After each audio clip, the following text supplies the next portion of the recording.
Let's design this 3D pipe text effect. I'll start by adding text, then I'll use pen tool to create stroke of the text, then I'll turn it 3D with blend tool. Finally, I'll add background. I have added chapters so you can rewatch certain parts of the tutorial for better understanding. Alright, let's begin. Alright guys, welcome back and let's have some fun once again. I'm gonna start off with the text and I'm going to write the word hot rod. Let's interline this, make it bigger, and then let's go up here in the fonts list. And this time around, I'm going to choose a script font, and the one that I'm going to choose is this one, the freestyle script font. So the next thing that I'm going to do is I'm going to change its color to this nice green, to this nice lively green, and I'm going to reduce its opacity a bit, and you'll understand in a moment why I need to do so. So the next thing, I'll go down here in the layers panel, and from here I'll lock this layer on which the word hot rod is written.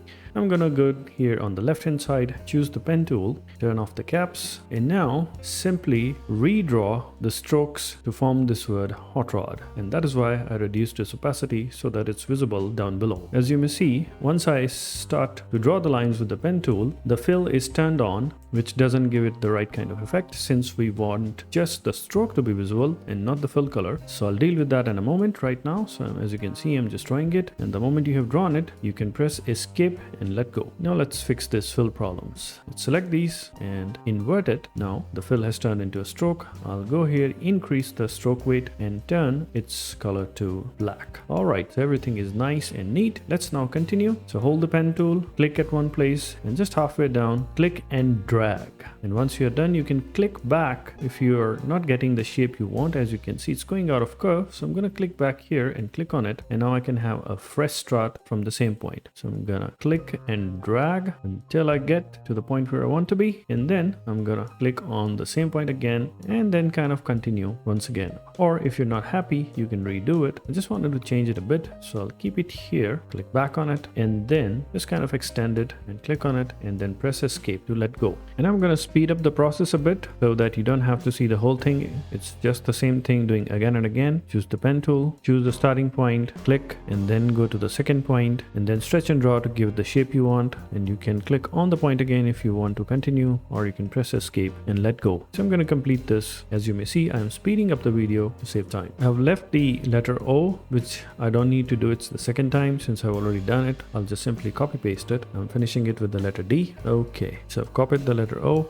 Next up, as you may see, that a lot of letters or the words that I have drawn using the pen tool don't have smooth edges. They're not nicely rounded just like the font below. And for that, and I'm going to deal with that. And for that, what I'm going to do is I'm going to go here on the left hand side, and where you see this kind of this pencil kind of icon, I'm going to press here, and from down here I'm going to choose the smooth tool or the smoothen tool. And what it's going to do is it's going to help me to turn these sharp pointy edges or the points where it is kind of rough or edgy and turn it smooth. So you can simply select the object and begin to simply draw over the part where you want to make it smoother. As you may see, you may choose to increase the amount of smoothness that you want from the edge, or you can simply begin to smoothen it straight away. It will give you smooth edges the way you want it, as you can see right now. And you can smoothen one point or you can smoothen the whole line. I'm going to do this on all the letters, typically on the letter O, and at some points on the letter R and on D. Just one thing that you have to keep in mind, you have to select that object first before you can smoothen it. So I'm working on all the letters that I need to, and with this it's done. Now let's move on to the next step.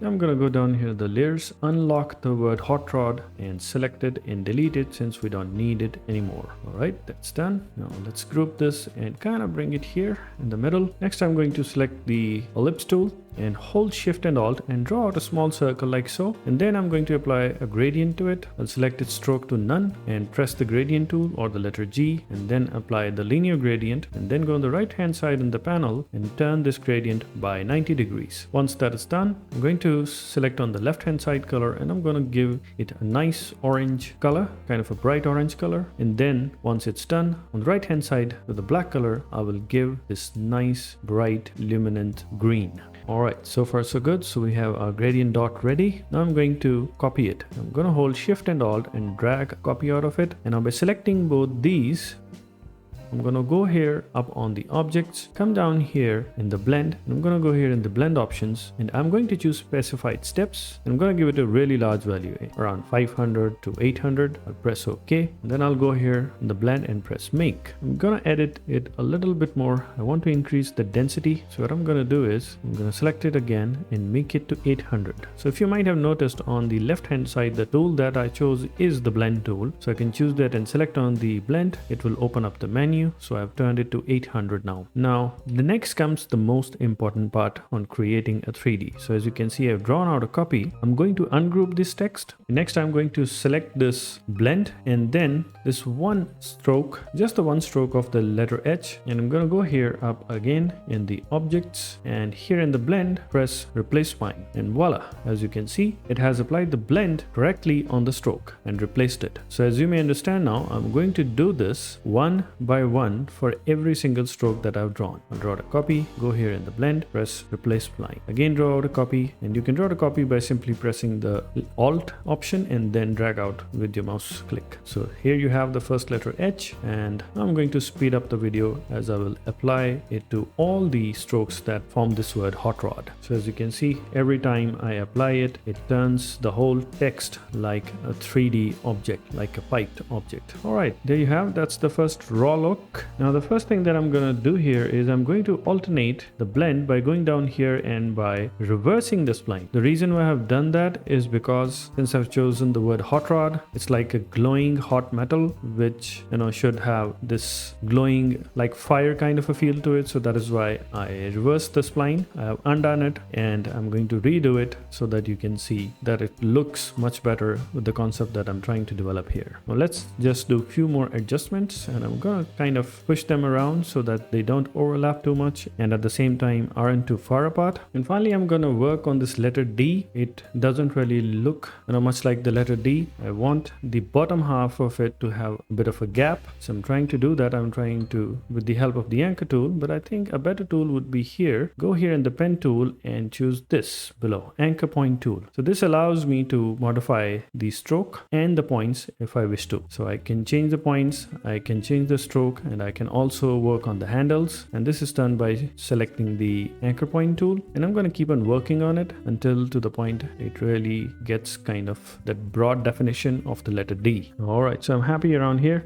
With that, I think the major portion of our work is done. We now just have to make it look better. So I'm going to delete this bar from below here. I'm going to center align the text, bring it kind of in the center, make it bigger, and now it's time to choose a background. So let's add a background, 1920 by 1080p, and as a contrast to this color, a darker color would be really nice. You can simply place a black background, but I just want to choose a little bit different, so I'm going to go with a very dark purple shade to make it look, to make it have a high contrast. I'll push it down, so I need to make it even darker, so I'll go back here again and push it to the point where it gets really dark. And with that, I think it's nicely done. So it's a simple trick that you can have in your arsenal, in your profile, on how to turn a text into this piped 3D feel. Hope you enjoyed the video. Leave a thumbs up. Thank you, and come back soon.